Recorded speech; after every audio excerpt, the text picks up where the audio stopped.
ሰላም ከኮንዶሚኒየም ተመዝጋቢዎች ጋር በተያያዘ መንግስት አስደሳች የሚባል መረጃን ይፋ አድርጓል። ዘንድሮ ከሚገነቡት 1000 ቤቶችና ከኮንዶሚኒየም ቤቶች እጣ ጋር በተያያዘ አዲስ መረጃ ይዘናል። በሌላ በኩል ደግሞ ለመንግስት ሰራተኞች ከቀረጥ ነጻ ስራ መፈቀዱን አውቀናል። ከኮንዶሚኒየም ቤቶችና ለመንግስት ሰራተኞች ከተፈቀደው ስራ ጋር የተያያዙ ዝርዝር መረጃዎችን አንድ በአንድ ወደ እናንተ እናደርሳለን። እስከ መጨረሻው አብራችሁን ቆዩ።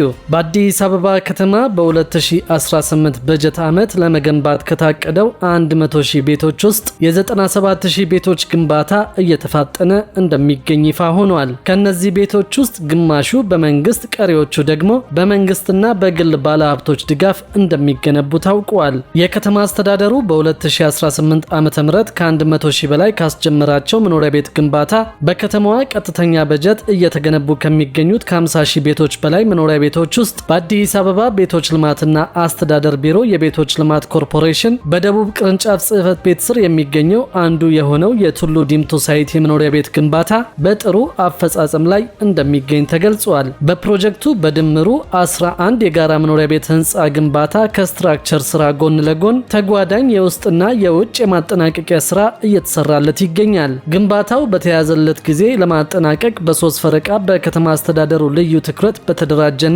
በተቀናጀ የፕሮጀክት አመራር ክትትልና ግምገማ ስርዓት በጥራትና በፍጥነት በተለወጠ የስራ ባህል ግንባታው በመከናወን ላይ እንደሚገኝ ተገልጿል። ግንባታው በነሐሴ 2017 ዓ.ም የተጀመረ ሲሆን በ11 ስራ ተቋራጮችና በአዲስ አበባ ሳይንስና ቴክኖሎጂ ዩኒቨርሲቲ አማካሪነት እየተሰራ እንደሚገኝ ቅርንጫፍ ጽህፈት ቤቱ አሳውቋል።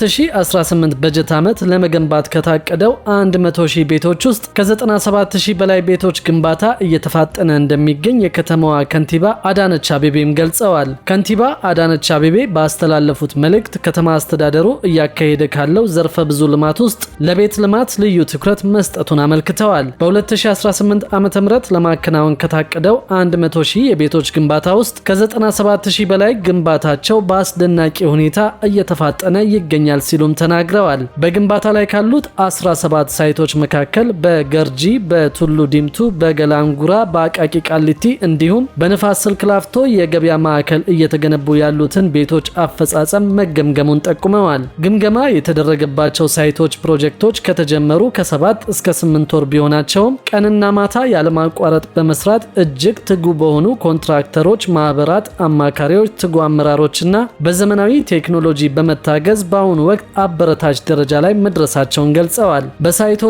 ከ200,000 በላይ ለሚሆኑ ዜጎች የስራ ዕድል መፈጠሩንና በርካታ ኮንትራክተሮችና ማህበራት በአዲስ የስራ ተነሳሽነትና በትጋት እየሰሩ ይገኛሉ ብለዋል። የከተማ አስተዳደሩ ትኩረት የቤቶቹ ግንባታ ፍጥነት ላይ ብቻ ሳይሆን ከቤት አቅርቦት በዘለለ በተሻሻለ ዲዛይን ጤናማ፣ ውብና ዘመናዊ የመኖሪያ መንደሮችን መገንባት ላይ እንደሆነ ተናግረዋል። የግንባታ ጥራትን ለማረጋገጥ የአዲስ አበባ ሳይንስና ቴክኖሎጂ ዩኒቨርሲቲ በአማካሪነት ከከተማ አስተዳደሩ ጋር እየሰራ እንደሚገኝም ነው ያመለከቱት።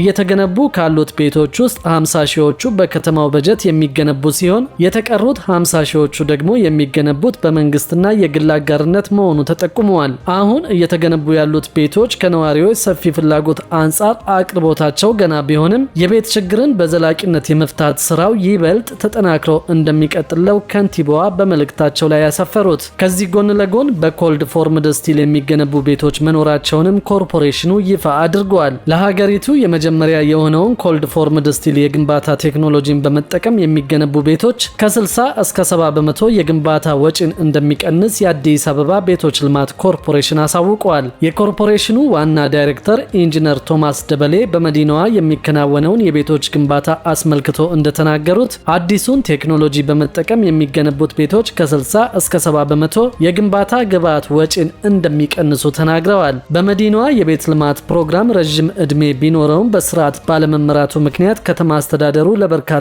ዕዳ ተዳርጎ እንደነበር ዋና ዳይሬክተሩ ገልጸዋል። ከተማ አስተዳደሩ ይህንን ታሪክ ለመቀየርና አሻሽሎ ለመምራት የስራ ባህልን ማሻሻልና ማሳደግ እንዲሁም አዳዲስ የቤት ልማት ቴክኖሎጂዎችን ወደ ሀገር በማስገባት ላይ እንደሚገኝ ጠቅሰዋል። ለዚህም ከተያዘው ዓመት ጀምሮ በመዲናዋ 100,000 ቤቶችን ለመገንባት ታቅዶ ዘርፈ ብዙ እንቅስቃሴዎች እየተደረጉ እንደሚገኝ ዋና ዳይሬክተሩ ጨምረው ተናግረዋል። በዚህ የቤት ልማት ፕሮጀክት ቀደም ሲል የቤት ባለቤት ባለቤት ለመሆን ገንዘብ ሲቆጥቡ የቆዩ ዜጎችን ቅድሚያ ታሳቢ ለማድረግም ታቅደዋል። በኢትዮጵያ የመጀመሪያው የሆነውን ኮልድ ፎርምድ ስቲል የግንባታ ቴክኖሎጂን በመጠቀም 26000 ቤቶችን ለመገንባት ከንቲባ አዳነች አቤቤ የመሰረተ ድንጋይ ማስቀመጣቸው የሚታወስ ነው። ቤቶቹ ከዚህ ቀደም ከሚታወቀው የመኖሪያ ቤቶች በብዙ እጅ የተሻለ የቆይታ ዘመን እንደሚኖራቸው አመልክተው ይህም የከተማዋን ነዋሪዎች የቤት ፍላጎት ለማሟላት የሚደረገውን ጥረት በማገዝ ረገድ ከፍተኛ ድርሻ እንዳለው አብራርተዋል።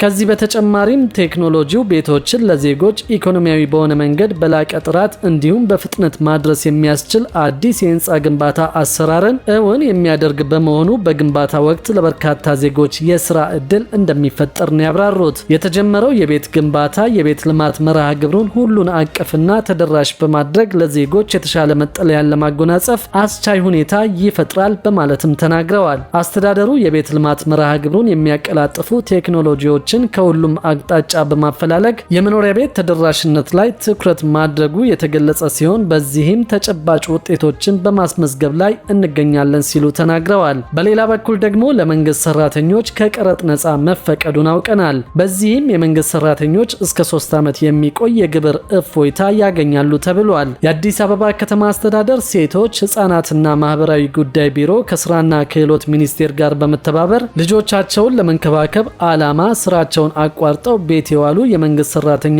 እናቶችን የሚያበረታታ አዲስ አሰራር ይፋ መደረጉን አስታውቀዋል። አዲሱ አሰራር በወሊድ ምክንያት ስራ ያቋረጡ እናቶች አቅራቢያቸው የሚገኙ ህጻናትን በመጠበቅና በመንከባከብ ስራ ላይ ከተሰማሩ እስከ 3 ዓመት የሚቆይ ከግብር ነፃ የንግድ ፈቃድ እንዲሰጣቸው የሚፈቅድ እንደሆነ ታውቋል። ዓላማውም የተሻለ የህፃናት ማቆያ መፍጠርና የከተማዋ ነዋሪዎች በተመጣጣኝ ዋጋ ጥራት ያለው አገልግሎት እንዲያገኙ ማስቻል እንደሆነም ነው የተናገሩት። የአዲስ አበባ ሴቶችና ህፃናት ማህበራዊ ጉዳይ ዳይሬክተር ወይዘሮ ህይወት ደረሰ የዚህ አሰራር ዋነኛ ዓላማው የሴቶችን የኢኮኖሚ ተጠቃሚነት ማረጋገጥና የተሻለ የህፃናት ማቆያ ማዕከላትን መፍጠር እንደሆነ ጠቅሰዋል። ዳይሬክተሯ በተጨማሪም ቢሮ መስፈርቶችን ያሟሉ እናቶችን ስልጠና ሰጥቶ ጥራቱን የጠበቀ የህፃናት ማቆያ ማዕከል መመስረት የሚችሉበትን እድል እንደሚያመቻች ተናግረዋል። በተለይም መካከለኛ ገቢ ያላቸው ነዋሪዎች በተመጣጣኝ ዋጋ ጥሩ አገልግሎት እንዲያገኙ ይደረጋል ብለዋል። በጋራ መኖሪያ ቤቶችና በመንግስት ህንፃዎች ላይ ተግባራዊ